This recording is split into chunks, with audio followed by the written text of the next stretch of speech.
I found out that my ungrateful husband was trolling me anonymously online, calling my food garbage. So I invited his friends over and served every dish he'd trashed. So my husband Lonnie and I have been married for 7 years. For most of those 7 years, I thought we were solid. Not perfect, but solid. We argued about normal stuff like whose turn it was to clean the bathroom and why he kept leaving his shoes in the hallway. Normal married stuff. I never once thought Lonnie had a problem with me as a person. I thought he liked me. I thought he respected me. Then one night I was on a forum I'd been part of for a couple years. It was a group for people who like to cook at home and share recipes and talk about kitchen stuff. Low stress, no drama. I posted a picture of a lasagna I made and someone replied saying it looked dry and that whoever made it clearly didn't know the difference between baking and cooking. The username was random. Numbers and letters. I didn't think anything of it because people online are rude all the time. But then the same account started showing up on every single post I made. I'd share a soup recipe and they'd say it looked like something from a hospital cafeteria. And I'd post a picture of bread I baked and they'd say the crust looked like cardboard. Every single time. I blocked the account and 2 days later a new one popped up saying the same kind of stuff. Same tone, same words, same weird focus on my food specifically. I mentioned it to my friend Alma and she said it sounded personal and that maybe I knew the person. I said I didn't think so because who would care that much about my cooking posts? Then one night Lonnie and I were on the couch and he was on his phone and I asked him what he was looking at and he tilted his screen away and said just stuff. I didn't push it. But the next morning I was making coffee and his tablet was on the counter open to the same cooking forum I used. He wasn't a member. He'd never once talked about that forum. He'd never once mentioned caring about any online cooking community in the entire time I'd known him. I didn't touch the tablet. I just looked at the screen and saw the username. It was different from both accounts that trolled me, but the posting style was the same. Short, mean comments on random people's food. I scrolled down with one finger and found a comment on my lasagna post from weeks ago on the older account. Same device, same login. He had multiple accounts and he'd been using them to tear apart my cooking in front of strangers. I put the tablet back exactly where it was and went to work and sat at my desk for an hour without doing anything because I was trying to understand why my husband would do that. I cook for him every night, every single night. He eats everything I make and never complains. He tells me dinner is good. He goes back for seconds. And this whole time he's been going online and telling strangers my food is garbage. I didn't confront him. I wanted to understand how far it went first. I went through the forum on my own account and searched the usernames. It wasn't just my cooking. He commented on other posts too, but the ones about me were the nastiest. On one thread, someone complimented my food, and he replied saying people were being too nice and that the dish was basic at best. On another thread, he said home cooks who post everything they make are desperate for attention. He was talking about me, his wife, the person who feeds him every night. So here's what I did. I told Lonnie I wanted to have his friends over for dinner that Saturday. He said sure. I told him I was going to make something special, and I wanted it to be a full spread. He said sounds good. I invited his two closest friends, Manny and Oscar, and their wives. 6 adults total. I spent all day Saturday cooking. I made the lasagna, the same one he called dry online. I made the soup, the same one he said looked like hospital food. I made the bread, the same one he said had cardboard crust. Every single dish I put on that table was something he had insulted under his fake accounts. I set everything out and everyone sat down and the food looked incredible because it was. Manny's wife told me the lasagna smelled amazing before she even tasted it. Oscar said the bread looked like it came from a bakery. Everyone started eating and the compliments kept coming. Then I looked at Lonnie and asked him what he thought. He said it was great, babe, like he always does. I said no, I want specifics. Tell me what you think about the lasagna. He said it was really good and moist and flavorful. I said interesting. Then I asked him about the soup. He said it was one of the best I'd made. I asked about the bread. He said the crust was perfect. Manny's wife said she wanted all 3 recipes. I told her I'd send them and then I said, you know it's funny because I posted all of these online and someone kept telling me they were terrible. Lonnie didn't move. I said yeah. Someone with a random username kept showing up on every post I made saying my food was dry and basic and looked like cafeteria food. Can you imagine eating someone's cooking every night and then going online to trash it? I wasn't looking at Lonnie when I said it. I was looking at Manny's wife. She said that's insane and asked who would do that. I said I don't know, but they really seem to know my recipes well, like they'd eaten them before. Oscar said that was creepy. His wife agreed. Lonnie was chewing the same bite for about 30 seconds. Manny asked if I ever figured out who it was. I said not yet, but the weird thing is they stopped commenting right around the time I mentioned it out loud, like maybe they're closer than I think. Then I looked at my husband. He was staring at his plate. His fork was hovering over the lasagna, but his hand wasn't moving. Everyone else at the table was looking at me waiting for the rest of the story like it was some mystery I was about to solve. The room had gotten quiet in that slow way where people can feel something shifting but don't know what it is yet. Lonnie looked up and his eyes met mine and I could see it. That flicker of recognition. That half second where a person's face decides between denial and surrender. He chose denial. He cleared his throat and said, that's wild, babe. Some people online just have nothing better to do. He shoved a piece of bread in his mouth and looked at Manny. Manny nodded, but he was watching Lonnie's face. Manny's known Lonnie since high school. He knows what Lonnie looks like when he's hiding something. I let it sit for a minute. I took a sip of my wine and let the table settle back into normal conversation.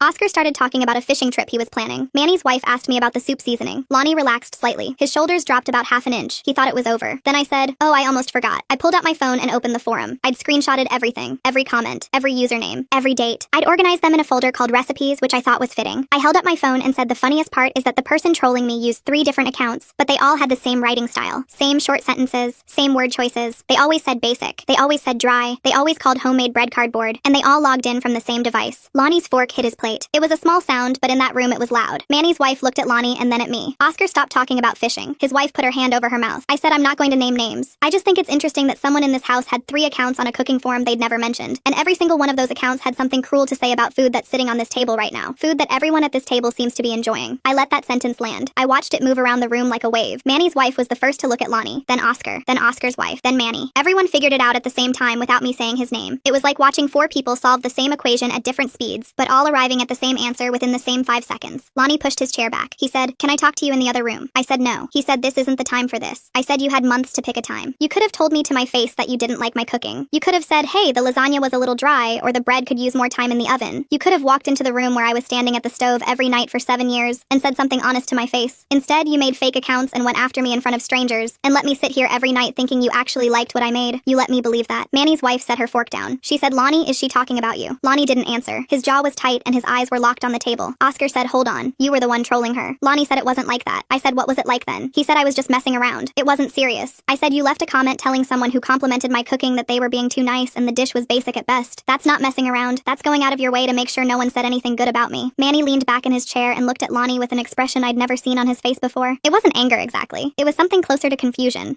Like he was trying to reconcile the guy he'd known for 20 years with what he was hearing right now. He said, "Man, why would you do that?" Lonnie said, "I don't know." I said, "You commented on her posts for months, Lonnie. You made multiple accounts. You followed her across the forum. That's not, I don't know. That's a choice you made over and over and over again." Oscar's wife said quietly, "I think we should go." I said, "You don't have to go. This food is for you and I want you to eat it." Lonnie is the only person at this table who had a problem with it, and he ate every plate I put in front of him while telling strangers online that it was garbage. "Sit down and have some more bread." Oscar's wife sat back down. She picked up a piece of bread and ate it slowly while looking between Lonnie and me like she was watching something she wasn't sure she was supposed to see. Manny's wife said, "The bread is incredible, by the way." I said, "Thank you. My husband said it tasted like cardboard, but I appreciate you being honest." Lonnie stood up. He said, "This is humiliating." I said, "Yes, it is." He walked out of the dining room and went upstairs and closed the bedroom door. The room was quiet for a few seconds. Then Manny exhaled and said, "I don't even know what to say." His wife said, "How long was this going on?" I told her months. I told her I'd found comment after comment tearing apart things I'd spent hours making. I told her about the blocking and the new accounts and the escalation. I told her I only figured it out because he left his tablet open on the counter. Oscar shook his head and said, "That's messed up." His wife said, "Is he like this about other things?" I said, "No, that's the part I couldn't figure out. He's never once criticized my cooking to my face. He's never even given me a suggestion. He eats everything and says it's good and I believed him." Manny said maybe it's some weird jealousy thing. Like maybe he doesn't want other people complimenting you. I hadn't thought about that, but the moment Manny said it, something clicked. The nastiest comments weren't the ones about the food itself. The nastiest ones were the replies to people who said nice things about me. Every time someone complimented a dish or said it looked beautiful or asked for the recipe, Lonnie's accounts were there within hours tearing it down. He wasn't just insulting my cooking, he was trying to make sure nobody praised it. We finished dinner. Nobody rushed to leave. That surprised me. Manny and Oscar and their wives stayed at the table and we talked about other things for a while. Not the forum, not Lonnie, just normal life. Manny told a story about his son's baseball game that had nothing to do with anything, and it was exactly what the room needed. Oscar's wife helped me carry plates into the next room. As she handed me a stack, she said quietly that she thought I handled it with more grace than most people would have. I said I didn't feel graceful. She said that's usually when you're being it the most. Everyone ate every bite and the table was cleared and I packed up leftovers for both families. I made sure Manny's wife got the soup because she'd mentioned it twice, and I gave Oscar's wife an extra loaf of the bread because she said her kids would love it. Manny hugged me at the door and held on for a second longer than normal and told me I didn't deserve that and that the dinner was one of the best he'd ever had. He said both those things in the same breath like he wanted me to know that the food and the betrayal could exist in the same night and one didn't cancel out the other. His wife held my hands and said if I needed anything at all to call her. Oscar shook his head one more time on the way out and said, "I love the guy, but that's not right." I closed the door and stood in the entryway and listened to the house. It was silent upstairs. I cleaned the entire kitchen by myself. I washed every dish and wiped every counter and swept the floor and put the leftovers in labeled containers in the fridge. I took my time with each one. I wasn't in a rush. There was something grounding about standing at that sink with my hands in hot water doing the same thing I'd done every night for 7 years. The same hands that made the food he ate, the same hands that made the food he destroyed. I wasn't in a rush. When I went upstairs, Lonnie was sitting on the edge of the bed in the dark. He wasn't on his phone. He wasn't doing anything. Just sitting there with his hands between his knees, staring at a spot on the carpet like it owed him an explanation. The house still smelled like garlic and rosemary, the same food he'd just eaten without complaint and praised in front of witnesses and destroyed in private for months. I turned on the lamp and leaned against the doorframe and said, "Talk." He didn't look at me. He said, "I don't know why I did it." I said, "That's not good enough." He said, "I know." I asked him when it started. He said about 8 months ago. I asked him what specifically made him create the first account. He was quiet for a long time. So long I almost asked again. Then he said, "You started getting a lot of attention on there." I said, "Attention?" He said, "Yeah. People were commenting all the time and sharing your stuff and saying how talented you were and you were excited about it. You'd come to dinner and show me comments on your phone and talk about how many people liked a recipe, and I don't know, I just didn't like it." I said, "You didn't like that." People were saying nice things about my food. He said, "I didn't like that it mattered to you so much." I said it mattered to me because it was the one thing I did for myself. I go to work, and I come home, and I take care of this house, and I take care of you, and the one thing I had that was just mine was cooking and sharing it with people who cared. And you went after that. He didn't respond to that. I asked him to explain what that meant. He said he couldn't. I said, "Try." He said, "I guess I felt like you cared more about what those people thought than what I thought." I said, "You never told me what you thought. You said it was great, babe, every single night like clockwork. You never once gave me real feedback. You never said, hey, this is actually amazing, or hey, maybe try this next time." time. You just gave me the same 3 words every night and then went online and told strangers the truth, or what you apparently think is the truth. He said it's not the truth. I said, then why did you write it? He said, because I was angry. I asked at what? He said at you. At the attention. At all of it. I didn't say anything for a while. I just stood there looking at a man I'd been married to for 7 years, who had been sitting across from me at our table every night eating food I made for him with my hands and my time and my effort, and then picking up his phone and going to a place where I couldn't see him and ripping it apart, not because the food was bad, because strangers on the internet were telling me it was good and he couldn't stand it. I told him I wasn't going to make this a bigger thing than it already was, but I needed him to understand something clearly. I said the cooking isn't the issue. The food isn't the issue. The lasagna isn't the issue. The issue is that you watched me get bullied on something I cared about, and you didn't say a word because you were the one doing it. You sat on that couch 3 feet from me while I scrolled through comments that made me feel small, and you knew every single one of them came from you. You saw me upset at the counter reading something that made me question whether I was any good at the one thing I did for myself, and you didn't flinch. You let me doubt myself. You let me wonder what I was doing wrong. You let me think I wasn't good enough while you went back for seconds of the same meal you just called garbage. That's not about lasagna, Lonnie. That's about who you are when you think no one's watching. And now I know. He nodded slowly. He said, I know. I said I need more than I know. He said I'm sorry. I said sorry is a start, but it doesn't fix the fact that I now know my husband is capable of tearing me down anonymously for months and sitting across from me at dinner like nothing happened. He asked me what I wanted him to do. I said I want you to delete every account. Tonight, in front of me. He got his phone and his tablet and opened the forum and deleted all 3 accounts while I watched. I checked the forum myself to make sure they were gone. They were. Then I said I want you to talk to someone. Not me. Someone who can help you figure out why you thought this was acceptable. He said okay. Then I told him the last thing, and this was the one that mattered the most. I said I'm gonna keep cooking. I'm gonna keep posting. I'm gonna keep sharing my food with people who appreciate it. And if I find out you've made one more account or left one more comment about me or anyone else on that forum or any other forum, I will not be here when you get home. He looked at me, and I could see he understood that I meant it. Lonnie started seeing a therapist 2 weeks later. I didn't have to ask him again. He found someone on his own and booked the first appointment himself. I don't know what they talk about, and I don't ask. He comes home from those sessions quieter than usual, and sometimes he sits at the counter while I cook and doesn't say anything, and I let him be there. He's never sat at that counter before. In 7 years of marriage, I cooked alone every single night, and he was always somewhere else in the house until the food hit the table. Now he sits there and watches me chop onions and stir sauces, and sometimes he asks me what I'm making, and I tell him. It's not comfortable yet, but it's honest. And honest is something I apparently haven't had in a while. I still think about it. Not obsessively. Not in a way that keeps me up at night. But sometimes I'll be stirring something on the stove, and I'll remember that there was a version of my husband who would eat what I made and smile, and then walk to another room and type something cruel about it on a screen. That image doesn't go away quickly. It sits in the back of every dinner we eat together now like a third chair at the table that neither of us mentions. Manny called me a few days after the dinner and told me he'd talked to Lonnie. He said Lonnie told him he knew he'd messed up and that he didn't have an excuse. Manny said he told Lonnie that if he ever did something like that again, he'd lose more than a cooking for him. I appreciated that. Oscar's wife sent me a message saying my soup recipe was the best thing she'd made all month and that her kids asked for it twice. That made me smile more than any comment from a stranger ever could. Last week I posted a new recipe on the forum, roasted chicken with herb butter and a garlic bread on the side. I spent an extra 20 minutes on the plating because I wanted it to look right. I took the photo in the late afternoon light by the window where the colors come through warm and golden. I wrote a little note about how I'd been experimenting with compound butters, and this one turned out better than I expected. The comments came in through the evening. 12 people said it looked delicious. 3 people asked for the recipe. 1 person said it was the most beautiful plate they'd seen all week. Nobody said it was dry. Nobody said it was basic. Nobody said the crust looked like cardboard. I read every comment and sat with my phone for a while feeling something I hadn't felt on that forum in months. Quiet pride, the kind that doesn't need defending. Lonnie came home that night and I told him I'd posted something new. He looked at me and I could see him deciding what to say. Then he said, "Can I try the chicken?" I said there's a plate in the fridge. He heated it up and sat at the counter and ate it slowly. And when he was done he said the herb butter was really good and that maybe next time I could try it with thyme instead of rosemary. It was the first honest thing he'd said about my cooking in 7 years. I told him I'd try it. That was enough for one night.